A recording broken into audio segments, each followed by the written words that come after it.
Hello दोस्तों, कैसे हैं आप सभी। उम्मीद है आप सभी बढ़िया से ही होंगे। दोस्तों, हमने अभी तक इस चैनल में चंद्रमुखी सीरियल के लास्ट एपिसोड के भाग 1, 2 और 3 को अपलोड किया था, जिसे आप सभी ने खूब पसंद किया और इसीलिए अब हम इस सीरीज की चौथे और आखिरी अध्याय को भी प्रसारित कर रहे हैं, जिसमें आपके मन में चल रहे इस सीरियल से जुड़े हुए सभी प्रश्नों का जवाब रहेगा। तो दोस्तों, मैं आपका दोस्त मयंक एक बार फिर से आपका अपने YouTube चैनल में स्वागत करता हूं। दोस्तों, चंद्रमुखी सीरियल का यह लास्ट एपिसोड सच में बहुत ही इंटरेस्टिंग होने वाला है, तो वीडियो को बिल्कुल भी स्किप मत कीजिएगा और वीडियो को अभी लाइक कर दीजिएगा। और यदि आप हमारे चैनल पर नए हैं तो चैनल को अभी सब्सक्राइब कर बेल आइकन को ऑन कर लीजिएगा।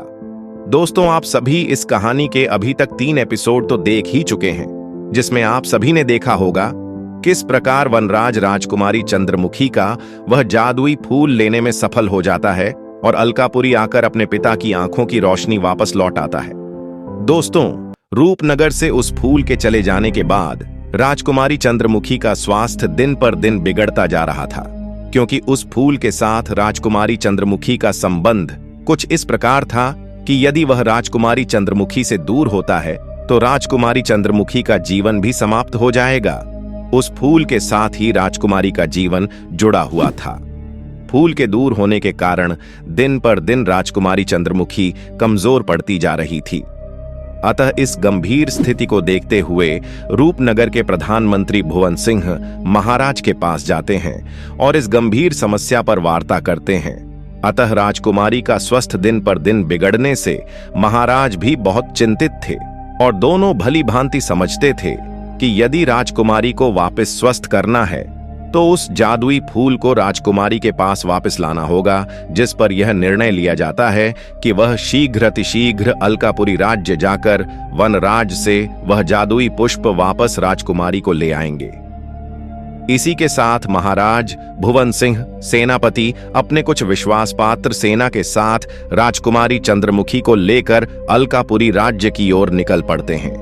इधर अलकापुरी राज्य में सभी खुशीपूर्वक अपना जीवन जी रहे थे, क्योंकि अब वनराज को भी उसके राजकुमार होने का अधिकार दे दिया गया था और उसकी मां को सम्मान पूर्वक अलकापुरी राज्य की महारानी बना दिया गया था। भानु प्रताप भी अब यह मान चुका था कि वनराज अब उसका भाई है और वह अपने भाई के सहजता पूर्वक अलकापुरी में रहता है। इधर कुछ दिनों पश्चात महाराज राजकुमारी चंद्रमुखी और भुवन सिंह भी अलकापुरी राज्य में पहुंच जाते हैं और अपनी सारी बात अलकापुरी के महाराज को बताते हैं, जिस पर अलकापुरी राज्य के राजपुरोहित चिंता व्यक्त करते हुए बताते हैं कि उस फूल का अलकापुरी से जाना भी संभव नहीं है, क्योंकि वह एक दिव्य फूल है और उसके जाते ही महाराज की आंखों की रोशनी जो उस फूल के कारण ही आई है वह वापस चली जाएगी। इस विपरीत परिस्थिति पर सभी चिंतित होते हैं और इसके उपाय हेतु वह इस समस्या के समाधान हेतु अपने रूपनगर के राजपुरोहित को बुलवाने हेतु संदेश भिजवाते हैं, क्योंकि रूपनगर के राजपुरोहित ही राजकुमारी के जीवन के रहस्यों को जानते थे। रूपनगर के राजपुरोहित अलकापुरी आते हैं और इस चिंता पर समाधान बताते हुए यह व्यक्त करते हैं कि राजकुमारी चंद्रमुखी का पुष्प दिव्य शक्तियों से जन्मा है और इसी के साथ ही राजकुमारी चंद्रमुखी का जीवन जुड़ा हुआ है, अतः यह उनसे दूर नहीं किया जा सकता और इसी पुष्प से वनराज के पिता की आंखों की रोशनी आई है।